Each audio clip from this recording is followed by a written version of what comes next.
Hello. हो मी तयार होऊन येते. हां.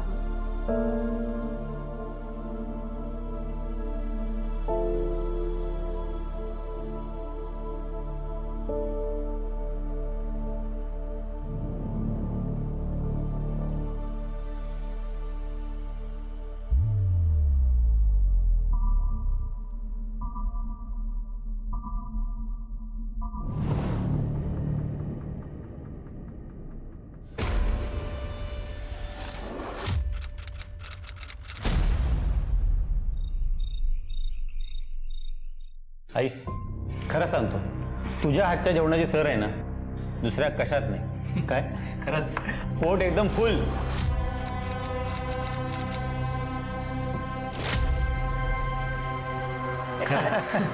तुला सांगतो आई, बाहेर जेवताना ना तुझ्या हातच्या जेवणाची किंमत कळते. करेक्ट.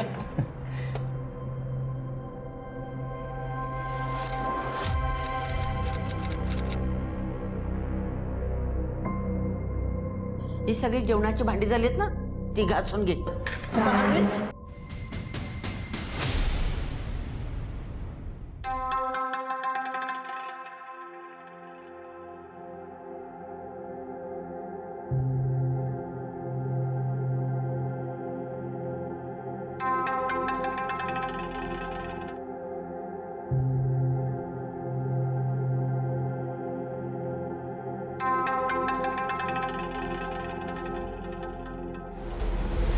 नमस्कार, मी अभिजित खांडकेकर.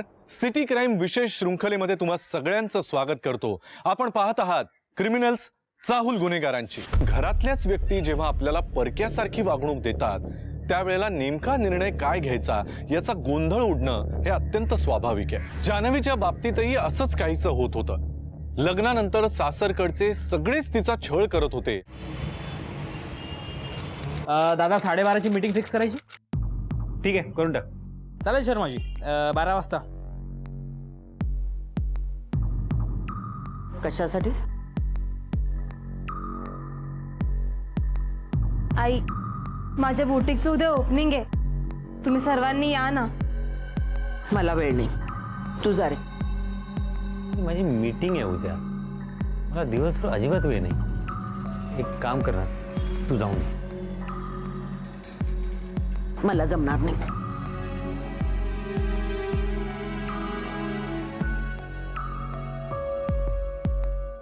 एक मिनिट, तुम्ही माझ्याकडे काय बघताय? हे बघा, मी आयुष्यात रिकामटेकडा जरी असलो ना तरी हिच्या काय त्या बुटीककडे मी ढुंकूनही बघणार नाही. चल आई.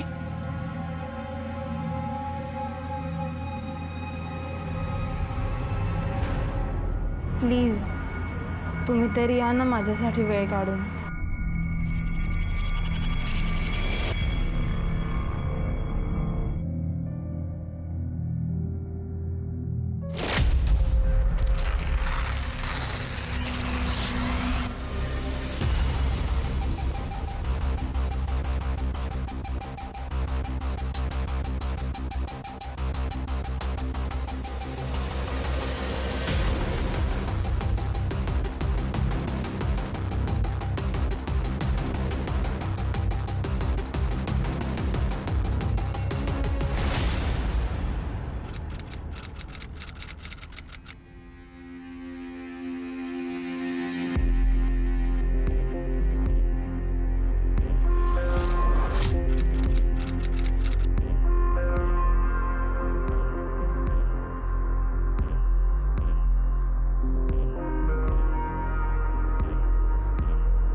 गणपती बाप्पा.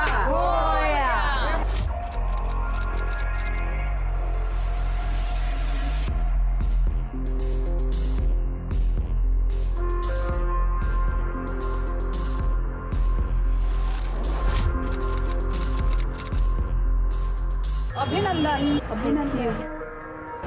मी सगळ्यांची ओळख करून देते. हे आहेत विकास, ही वैभवी, त्यांची मिसेस, आणि आम्ही तिघांनी मिळून हे बुटीक चालू केलंय. तुमच्या सर्वांचा आशीर्वाद असू द्या. आई नमस्कार करते. सुखी राहा. खूप खूप मोठी हो बाळा, खूप यशस्वी हो. तुझ्या भावाचं प्रभाकरचं स्वप्न होतं ना की तू स्वतःच्या पायावर उभा राहावंस. आई तू डोळ्यात अश्रू नको बरं काढूस. अगं बाळा, हे आनंद अश्रू आहेत.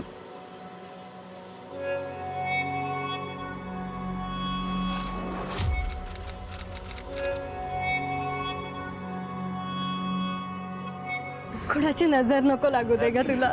थँक्स काकू, तुम्ही सगळेजण आला. खरंच तुमचे खूप खूप आभार. आणि हो, आतमध्ये नाश्ता वगैरे आणून ठेवलाय, थंडा वगैरे, असंच कोणी जायचं नाही काय. त्याआधी आपण एक मस्त सेल्फी काढूया सगळे.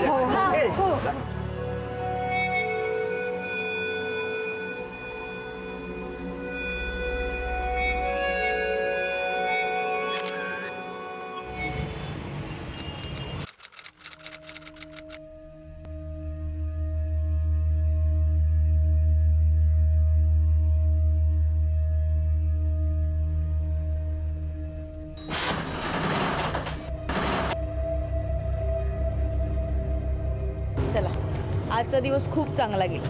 हो, मला तर वाटतं दिवसेंदिवस खूप चांगला रिस्पॉन्स येईल आपल्याला. हो यार, वाढला पाहिजे ना. हो, नक्की वाढेल. जानवी, तू घरी कशी जाणार आहेस? चल सोडतो तुला मी. अरे नाही नाही, मी जाईन ना ऑटोने वगैरे. असे फक्त 8च वाजलेत. का? हो, तुम्ही जा. बरं, ठीक आहे. चल बाय. Bye bye.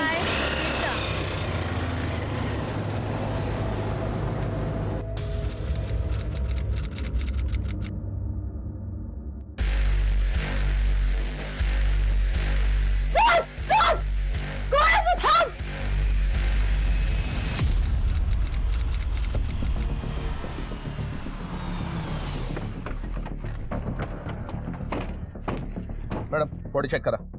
बघा रे, आजूबाजूला काय मिळतं का बघा. इकडे तू फोन केला होता? हे बघ, घाबरू नको. काय झालं सांग. सर, रोज सकाळी इकडं मॉर्निंग वॉकला येतो.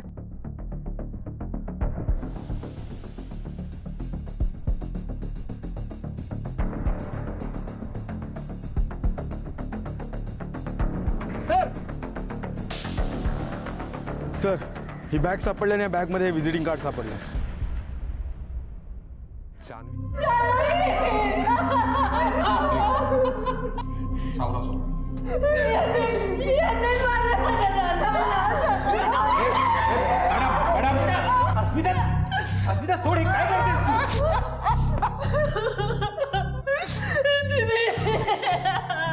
बरं, मला सांगा, हिच्याबरोबर शेवटचं बोलणं तुमच्यापैकी कोणाचं झालं होतं? सर, आमचं झालं होतं बोलणं. तुम्ही कोण? सर, मी विकास, जानवीचा बिझनेस पार्टनर. सर, काल रात्री आम्ही एकत्रच निघालो होतो 8 वाजता दुकानातून. मी विचारलं तिला, तुला सोडू का घरी? पण नाही, ती तेव्हा बोलली मी ऑटोने जाते. पण हे असं होईल वाटलं नव्हतं सर.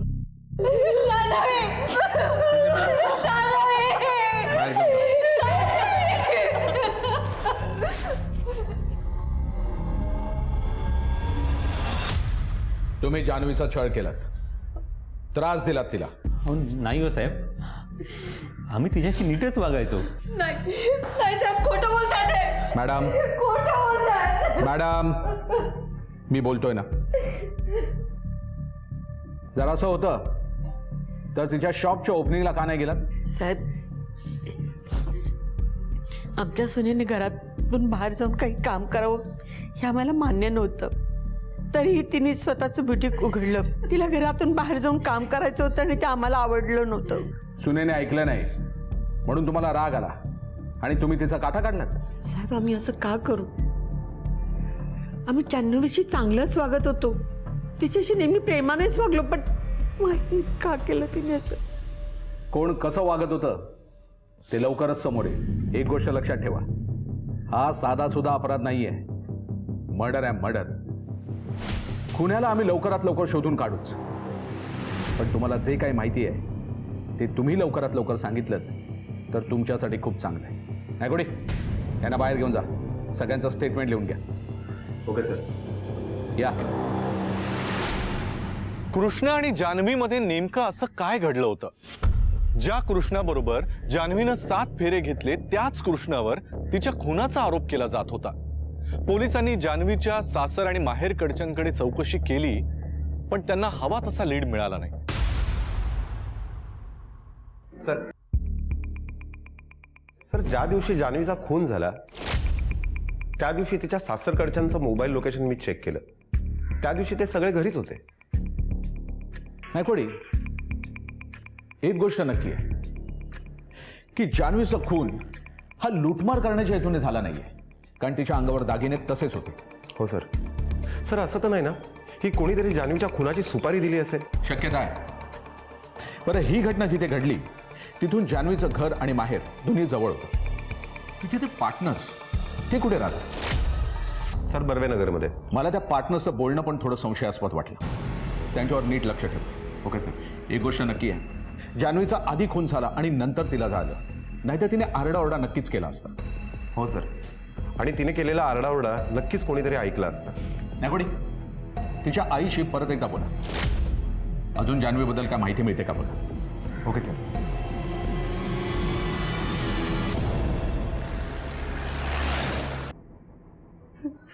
खरं तर कृष्णा आणि जान्हवी कॉलेजपासूनचे मित्र होते. नंतर त्यांनी लग्न करायचा हट्ट धरला. कृष्णा आणि माझा मुलगा प्रभाकर हे खूप चांगले मित्र होते. प्रभाकर दादा दोघांचं लग्न लावून देणार होता आणि दादा कृष्णासोबत बिझनेस प्लॅनही करत होता. मिठाई घ्या.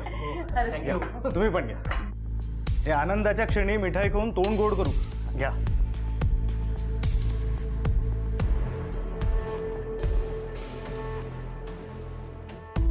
वाव जीजू, तुमचं केवढं प्रेम आहे दीदीवर. आयुष्यभर माझ्या बहिणीला माझा मित्र काहीच कमी पडू देणार नाही आणि मी ह्याला. सुखाने संसार करा. माझी मुलगी तुमच्या स्वाधीन केली आहे जावई बापू. तिला काही कमी पडू देऊ नका. काही काळजी करू नका. पण अचानक एक दिवस दादा एका ॲक्सिडेंटमध्ये गेला आणि त्यानंतर सगळ्याच गोष्टी बदलल्या. नेमकं काय बदललं? कृष्णाच्या घरातले त्यांना वाटलं आता प्रभाकर नाहीयेत, त्यामुळे आम्हाला कुणाचाही आधार नाहीये. बिझनेसचे प्लॅन सुद्धा पूर्ण होणार नाहीयेत म्हणून ते जान्हवीला टाळायला लागले. कृष्णा तिचे फोन सुद्धा रिसीव्ह करत नव्हता. आणि एक दिवस ना तो खूप विचित्र वागला होता. दीदी, आईने सांगितलेलं सगळं सामान आपण घेतलंय ना? घेतलं ग, सगळं घेतलंय. नाही तर ती पुन्हा ओरडेल. कृष्णा, कृष्णा,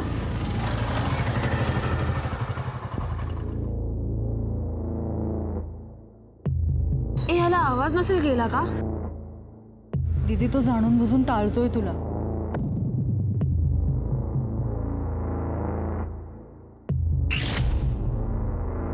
त्यानंतर त्या सगळ्यांचंच वागणं बदललं होतं. आम्ही तर असं ऐकलं होतं की कृष्णाच्या घरातल्यांनी त्याच्यासाठी एका कुठल्या तरी श्रीमंत घरातली मुलगी पाहिली आहे. जान्हवीनं त्याला याबद्दल विचारलं होतं.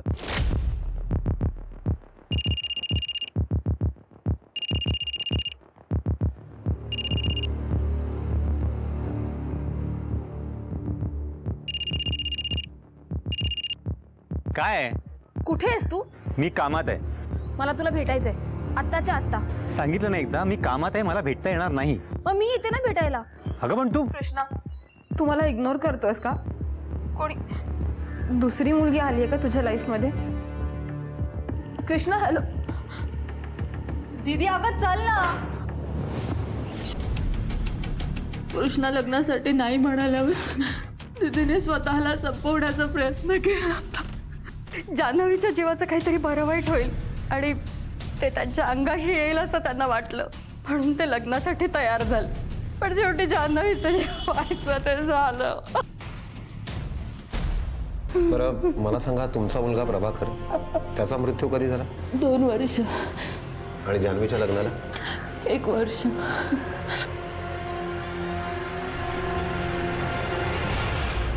सर, जान्हवी, कृष्णा आणि आम्ही तिघही कॉलेजपासूनचे चांगले मित्र होतो सर. आणि तेव्हापासूनच या कृष्णाची आणि जान्हवीची मैत्री होती सर. मला सांगा, जान्हवी आणि कृष्णा या दोघांपैकी सगळ्यात जास्त मैत्री तुमची कोणाची होती? असं काही नव्हतं सर. आम्ही तिघही चांगले मित्र होतो. जान्हवीला तिच्या सासरचे खूप त्रास देत होते.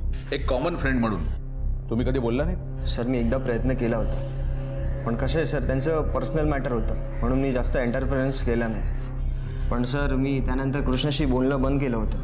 त्यानंतर म्हणजे सर त्या दिवशी मी त्यांच्या घरी गेलो होतो आणि तेव्हा बरं मला सांगा, एक बुटीक चालू करायला कमीत कमी 20 ते 25 लाख रुपये लागतात. इतके पैसे तुमच्याकडे आले कुठून? नाही सर, आम्ही ते सगळं 15 लाखात मॅनेज केलं होतं सर. सर आम्ही तिघे पार्टनर आहोत, म्हणजे मी, जान्हवी आणि विकास. आम्ही तिघांनी 5-5 लाख रुपये जमा केले होते. जान्हवीकडे इतके पैसे होते? त्यामुळेच तर आम्ही बुटीक सुरू करू शकलो ना. ठीक आहे, आता येतो आम्ही. गरज वाटली तर चौकशीसाठी परत येऊ. चला.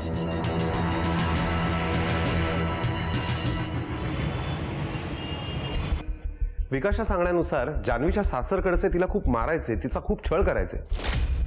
इनफॅक्ट तिला जाळून मारण्याचा प्लॅन करण्या इतपत त्यांची मजल गेली होती. कदाचित त्यांची इच्छा नसतानाही त्यांना कृष्णाचं लग्न जान्हवीशी करून द्यावं लागलं असेल, म्हणून ते तिला छळत असतील, जेणेकरून ती स्वतःहून कंटाळून आपल्या माहेरी निघून जाईल. पण सर, जान्हवीचं कृष्णावर खूप प्रेम होतं आणि कॉलेज लाईफपासून कृष्णा सुद्धा जान्हवीवर खूप प्रेम करत होता. मग जर असं असेल तर कृष्णाचे घरचे जर तिला त्रास देतील तर मग कृष्णा काहीच कसं नाही बोलला.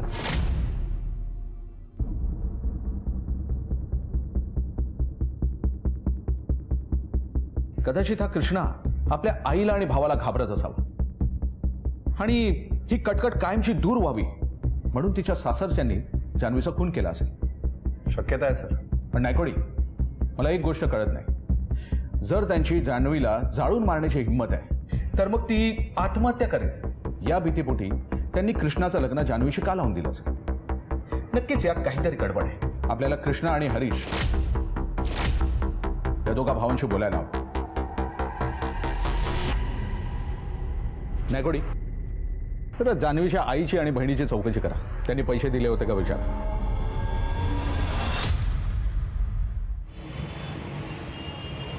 मिस्टर कृष्णा, तुमचं जान्हवीवर कॉलेजपासून प्रेम होतं? होय साहेब, मला ती आवडायची. तिचा भाऊ बिझनेसमध्ये मदत करणार आहे तोपर्यंत? म्हणजे हे बघा, तुम्हाला जसं वाटतंय तसं काही नाही आहे. हो, पण तुम्ही तिला घरातल्या मेंबर सारखं वागवत तर नव्हतात. साहेब, घरात भांड्याला भांडंही लागणारच ना. तिला घरात जिवंत जाळण्याचा प्रयत्न केला होता. हे बघा साहेब, मी हात जोडतो तुमच्या पुढे, पण प्लीज असले भलते सलते आरोप करू नका. अहो, आम्ही जान्हवीशी तसं नाही वागायचो. जान्हवीला नकार देऊन दुसऱ्या मुलीबरोबर लग्न करायचा विचार तर केला होता ना?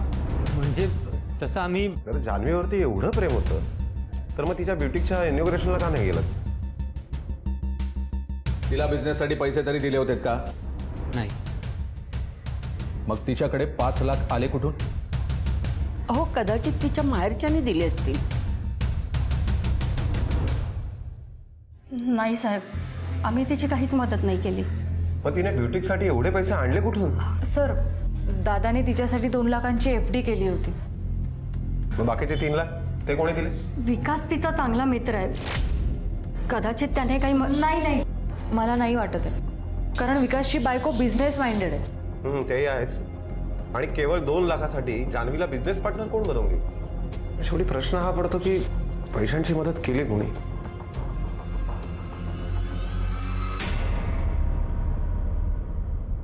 सर, जान्हवीचं बँक स्टेटमेंट. सर, जान्हवीने तिच्या अकाउंटवरती 2 लाखाची FD जमा केली होती आणि तिच्या अकाउंटमध्ये ऑलरेडी 30,000 रुपये होते. हे सगळे पैसे तिने 1 महिन्यापूर्वी विड्रॉल सुद्धा केलेत. 1 महिन्यांपूर्वी 2,30,000 विड्रॉ केले. मग उरलेल्या 2,70,000 काय? अशी कोण व्यक्ती होती जी जान्हवीला मदत करत होती आणि का? नायकोडी, मदत करणारी ही व्यक्ती समोर आली ना तर खूपशा गोष्टींचा खुलासा होईल. हो सर. सर, जान्हवीच्या आईच्या बोलण्यात सुद्धा विकास हा जान्हवीचा खूप जवळचा मित्र होता असं आलं होतं. सर, तपासामध्ये अजून 2-3 गोष्टी समोर आल्या. विकासने त्याच्या ब्युटिकच्या ओपनिंगचे काही फोटो त्याच्या सोशल मीडिया अकाउंटवरती टाकले. सर, दाखवतो. हे बघा सर. यामध्ये वैभवीपेक्षा जान्हवीच विकासच्या जास्त जवळ दिसते. सर, असं तर नाही ना की जान्हवीचं विकासच्या जास्त जवळ येणं हे वैभवीला आवडत नसावं. सर, हे बघा ना, तिने ह्या फोटोवरती कमेंट सुद्धा काय केली आहे, आयत्या बिळावर नागोबा. सर, तपासामध्ये असं सुद्धा समोर आलंय की ब्युटिकच्या ओपनिंगच्या काही दिवस अगोदर वैभवी आणि जान्हवीमध्ये कडाक्याचं भांडण सुद्धा झालं होतं. नायकोडी, विकास, वैभवी आणि जान्हवी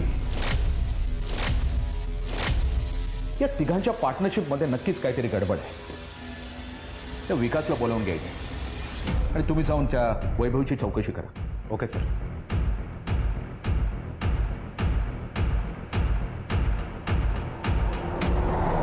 जान्हवीशी तुमची मैत्री कशी झाली होती? जान्हवी विकासची कॉलेज फ्रेंड होती आणि म्हणून त्यामुळे माझीही ओळख झाली. बरं, विकासची जास्त मैत्री कोणाशी होती, जान्हवीसोबत की कृष्णासोबत? जान्हवीशी. तो जरा जास्तच क्लोज होता. असं काही नाही सर, आम्ही दोघं चांगले फ्रेंड्स होतो सर. तुमची जान्हवी बरोबर फ्रेंडशिप असणं हे तुमच्या पत्नीला म्हणजे वैभवीला आवडत होतं? हो सर, कारण त्या दोघींचं चांगलं पटत होतं. खरं तर सांगू, मला जान्हवीचा स्वभावच पटत नव्हता. आणि म्हणूनच तिच्या फोटोवरती तुम्ही आयत्या वेळेवर नागोबा अशी कमेंट पण केली होती, बरोबर ना? नाही, ते मी सहजच. तुमचं भांडण पण सहजच झालं होतं? नाही, विकास तिला जास्तच फेवर करत होता. तेच तुम्हाला आवडत नव्हतं, कारण ती तुमच्यातला आणि विकासमधला अडसर ठरत होती. तुमच्या रिलेशनमध्ये जान्हवीची अडचण नको म्हणून तिचा विषयच निकालात काढलात तुम्ही. म्हणजे एका दगडात दोन पक्षी. नवऱ्याच्या मैत्रिणीपासून पिच्छा सुटला आणि ब्युटीकला पैसे मिळाले. सर, पैसे मिळायला आधी तिने द्यायला तर हवे. म्हणजे सर, मी माझ्या नवऱ्यावर, त्या जान्हवीवर एवढा विश्वास ठेवला, पण माझ्या मागे त्यांचं काहीतरी वेगळंच सुरू होतं. विकास, मी काय म्हणते, आपण ना इथे एक नवीन रॅक क्रिएट करूया. म्हणजे नवीन काही डिझाईन्स आले ना की आपण इथे त्यांना डिस्प्लेला लावूया. हो, तुला इंटरेस्ट आहे ना, म्हणून या ब्युटी शॉपवर मी खर्च केलाय. मला इंटरेस्ट होता म्हणजे वैभवीला इंटरेस्ट नाहीये का? तिच्याशी लग्न केलं ना, हाच मोठा प्रॉब्लेम आहे. अरे, मी बोलून बघू का तिच्याशी? नाही नको, तू काय बोलू नकोस तिला. आणि हो, तिला हे पण सांगू नकोस की मी तुला पैसे दिलेस.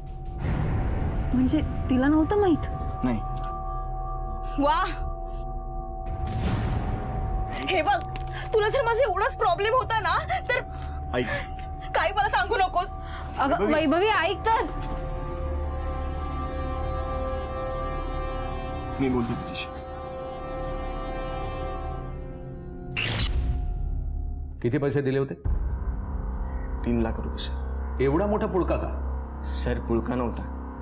खरं तर जान्हवी खूप चांगली मुलगी होती. मला वाटलं वैभवी जान्हवी सोबत राहील तर जान्हवी वैभवीला काही 4 गोष्टी समजून सांगेल, जेणेकरून आमच्यातले होणारे वाद थांबतील, आमचं रिलेशन चांगलं होईल. बस हाच माझा चांगला हेतू होता सर. हाच हेतू होता की कॉलेजच्या जुन्या आठवणी जाग्या करायच्या होत्या? नाही सर, असं काही नव्हतं. मी तिला ते 3 लाख रुपये पण ह्याच कमिटमेंटवर दिले होते की हे बघ, तू जोपर्यंत हे पैसे फेडत नाही तोपर्यंत तुला ब्युटीकमध्ये काही हिस्सा मिळणार नाही. ठीक आहे, गरज पडली तर तुम्हाला चौकशीसाठी परत बोलू. या. Thank you sir.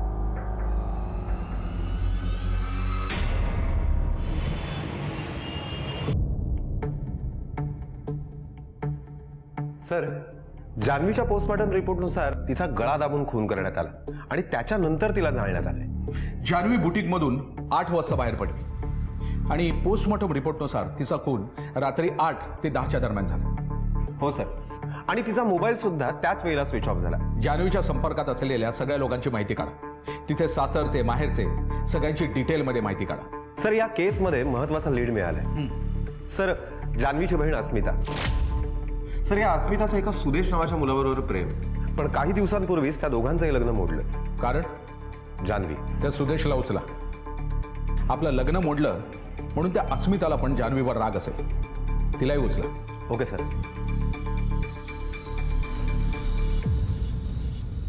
हो सर, माझं सुदेशवर प्रेम होतं. तुम्ही लग्न का नाही केलं? कारण सर, सुदेशच्या घरच्यांचा नकार होता आमच्या लग्नासाठी. साहेब, अस्मिता आणि सुदेशचं एकमेकांवर खूप प्रेम होतं, पण सुदेशला कळतच नव्हतं काय करायचं ते. अजून किती दिवस थांबायचं पण अस्मिता? आणि माझ्या घरी जे काही म्हणतात त्यात काय चुकीचं आहे? तुझी बहीण त्या कृष्णाच्या घरी गेल्यापासून त्या घरात सतत भांडणं होत आहेत.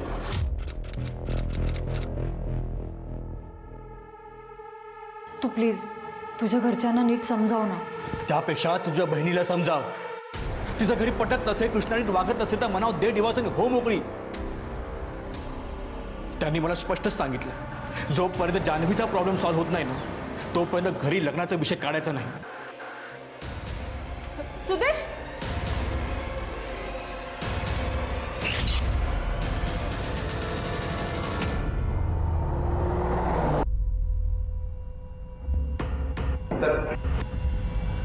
हा नाही गुड चहा घेणार. नको सर, थँक्यू. काय माहिती मिळाली? सर, तुम्ही सांगितल्याप्रमाणे मी जान्हवीच्या आईकडे आणि तिच्या बहिणीकडे पुन्हा एकदा चौकशी केली. त्यांच्या म्हणण्यानुसार सुदेशने अजून लग्न केलेलं नाहीये. त्याला 2-3 स्थळं सुद्धा आली होती, पण त्याने नकार दिला.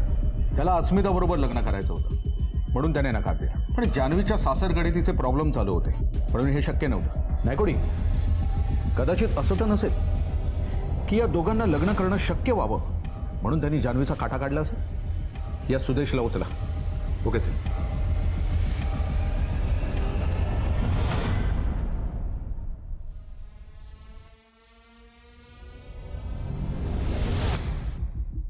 सर मला हे कळत नाहीये की तुमचे कॉन्स्टेबल मला इथं का घेऊन आलेत? मर्डर केस, जान्हवीचा मर्डर झालाय. सर काय बोलताय तुम्ही? हो, त्यामुळे जान्हवीला जे लोक ओळखतात, जे तिच्या संपर्कात आले आहेत, त्या सगळ्यांना आम्ही पोलीस स्टेशनमध्ये बोलवतो. मला सांगा, जान्हवीने कृष्णाशी डिवोर्स घेतला नाही, यामध्ये तिची काही चूक होती? सर जान्हवीने एवढं पण आपल्या पतीला परमेश्वर समजून राहायला नको होतं. जान्हवी तुझ्या आणि अस्मिताच्या आड येत होती, हे पण एक कारण होतं ना? सर तुम्हाला नक्की काय म्हणायचंय? हेच म्हणायचं आहे, तुझं आणि अस्मिताचं लग्न होत नव्हतं याचा दोष तू जान्हवीला दिलास, म्हणून तुम्ही दोघांनी मिळून तिचा काटा काढला. आता तरी तुझ्या घरच्यांना तुझ्या लग्नाला विरोध नसेल ना? हो, अस्मिताने माझा गेले 6 महिने काहीच बोलणं झालं नाहीये. मी का मारेन जान्हवीला? कारण गेल्या 6 महिन्यांपासून तुम्ही हेच प्लॅनिंग करत होतात. सर तुम्ही समजताय तसं खरंच काय नाहीये. अहो माझा जान्हवीवरती राग नव्हताच. मग कोणाचा होता? सर एक व्यक्ती आहे, राकेश. राकेश कोण आहे? भाजीवाला. जान्हवीचा रस्त्यावरच्या भाजीवाल्याशी काय भांडण असेल? सर जान्हवीत अति शहाणपणा. सर हा पहा व्हिडिओ मी जपून ठेवलाय.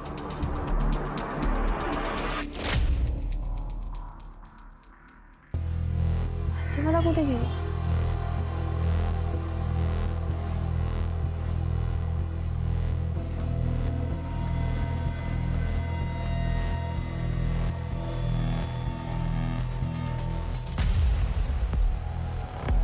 ए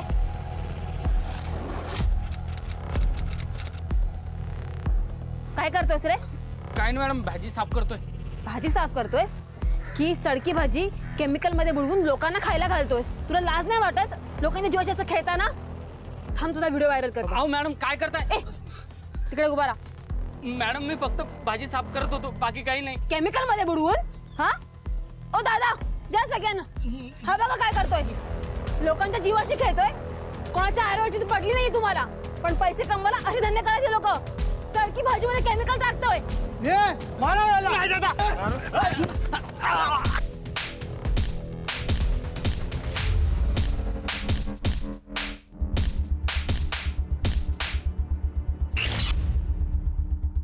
या भाजीवाल्याला उचला. Okay sir. सर तुम्ही जा, काय असेल तर परत बोलव. ठीक आहे सर.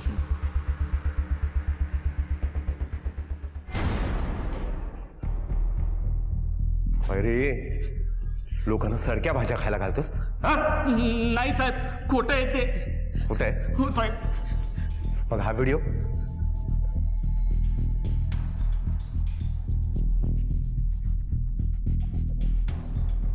साहेब ही बाई खूप चमत्कारिक आहे साहेब, 1 नंबरची नाटकी. म्हणायचं काय तुला?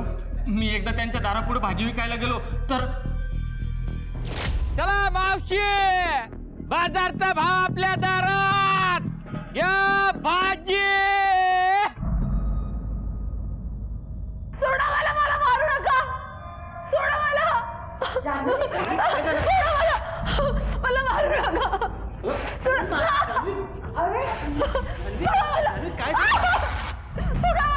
मला मारू नका. मला नका मारू.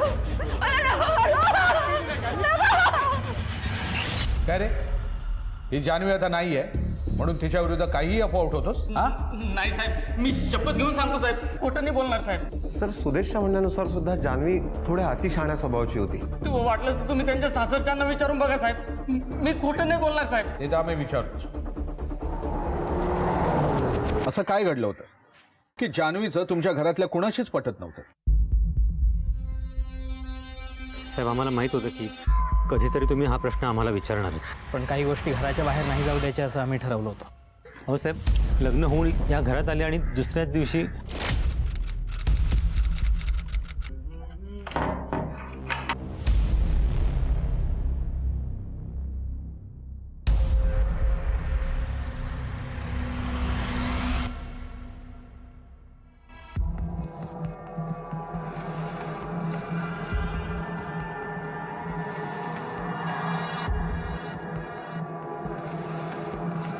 जान्हवी काय झालं? तुला दुसरं लग्न करायचं होतं ना? माझ्या प्रेमाची काहीच किंमत नाही. अगं जान्हवी, झालं ते झालं, आता विसरून जा सगळं. कसं विसरणार कृष्णा? मी या घरात हेच आठवण करून द्यायला आलेलं तुम्हा सगळ्यांना, अगं तसं आणि त्याची किंमत तुम्हाला चुकवावीच लागणार आहे. हो, त्यानंतर ती अशी काही वागू लागली ना की लोक आम्हालाच नावं ठेवू लागली.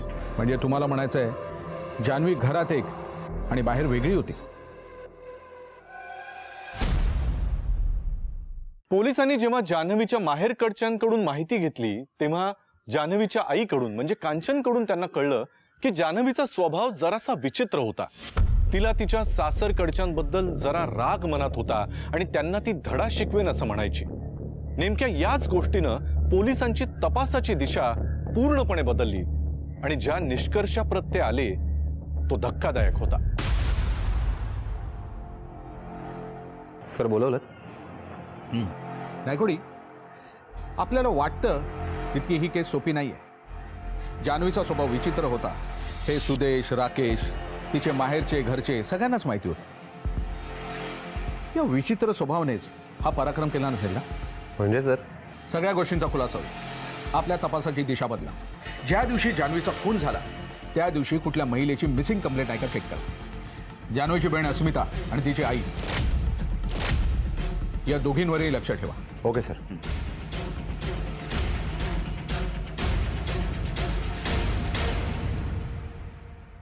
सर, जान्हवी ज्या दिवशी ज्या वेळेला गायब झाली नेमकी त्याच दिवशी त्याच वेळेला भिडेनगरमधनं साधारण त्याच वयाची एक स्त्री बेपत्ता झाली. सर, साधना नाव आहे तिचं. सर, हा तिचा फोटो.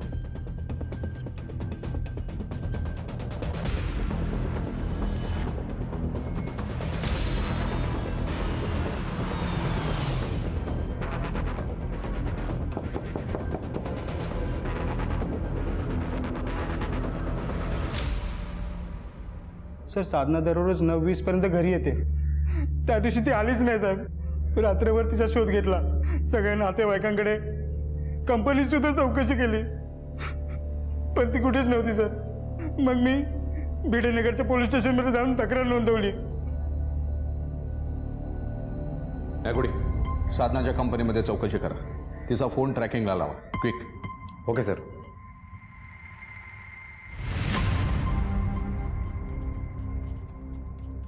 एक महत्वाचं फुटेज हाती लागलंय.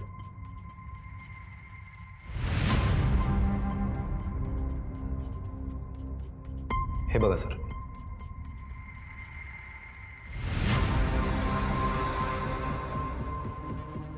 पॉज कर. रिवाइंड. बस पॉज.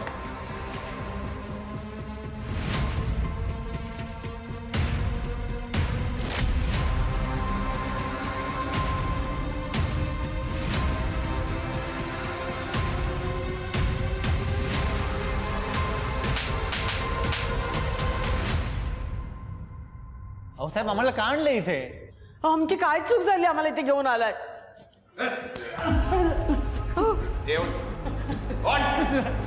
बोल. हे होते का? बोल. हो साहेब, हेच होते. नायकोडी.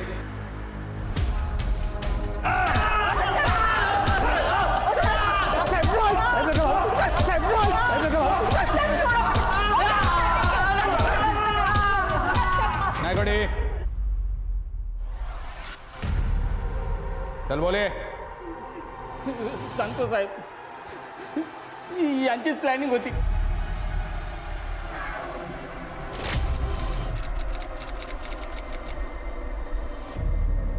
गाडी टाकून जंगलात नेऊन पुरून टाकली. म्हणजे जान्हवीचा स्वभाव विचित्र होता, ती तुम्हाला बदनाम करत होती. या सगळ्या गोष्टी खोट्या होत्या. होय साहेब. तुमच्यामुळे एका निरपराध साधनाचा बळी गेलाय. तुम्हाला ना आयुष्यभर जेलमध्ये सडवलं पाहिजे. जान्हवी ज्या मुलावर जीवापाड प्रेम करत होती त्या कृष्णानंच आपल्या आई आणि भावाच्या मदतीनं जान्हवीचा बळी घेतला. लक्षात ठेवा, कुठलाही गुन्हा हा अखेर सर्वनाशालाच कारणीभूत ठरतो. सिटी क्राईम विशेष शृंखलेमध्ये मी अभिजित खांडकेकर आज तुम्हा सगळ्यांची रजा घेतो. पुन्हा भेटूया एका नवीन गुन्ह्यासह नवीन भागात. पण तोपर्यंत तुम्ही स्वतःची आणि आपल्या कुटुंबियांची काळजी घ्या. घराबाहेर पडताना मास्क आणि सॅनिटायझरचा वापर नक्की करा. पाहत रहा क्रिमिनल्स चाहूल गुन्हेगारांची. जय हिंद, जय महाराष्ट्र.